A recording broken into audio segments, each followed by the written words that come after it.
नैमिषारण्य भूमि में विराजमान 88,000 शौनक ऋषि, जिन्होंने आदरणीय सूत जी से प्रश्न पूछे कि महाराज हमारे मन में कुछ प्रश्न हैं। प्रश्न तो सिर्फ यही 6 सवाल उन्होंने किए, उसी का विस्तार है भागवत।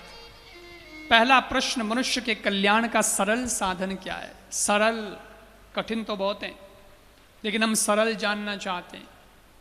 और कलयुग में अब सरल ही चाले, गणों कठिन को नहीं चाले। इसलिए कम समय में कैसे भगवान तक पहुंचा जाए, सरल मार्ग मुक्ति का बताओ। दूसरा प्रश्न है, मंदिरों में बहुत सारी मूर्तियां होती है, सबकी पूजा करते हैं, लेकिन कोई देव पीछे रह जाए, उसकी पूजा ना हो पाए तो मन में होता है उसकी तो पूजा हुई नहीं, वो नाराज ना हो जाए। आप बताओ कौन से देव श्रेष्ठ हैं, कौन से भगवान श्रेष्ठ हैं, किसकी पूजा हमें करनी चाहिए।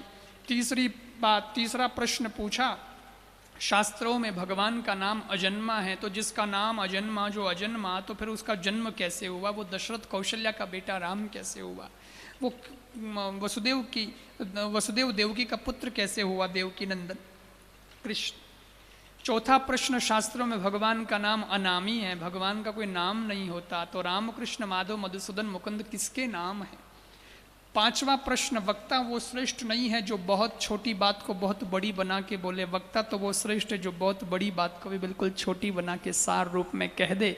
और अंतिम छठा प्रश्न कि भगवान रहे कृष्ण 125 साल मृत्यु लोक में, तो धर्म भगवान की शरण में था, पर भगवान जब गोलोक धाम चले गए तो धर्म कम शरणम गता, धर्म किसकी शरण में गया, धर्म को किसका आश्रय मिला, आप हमें बताइए।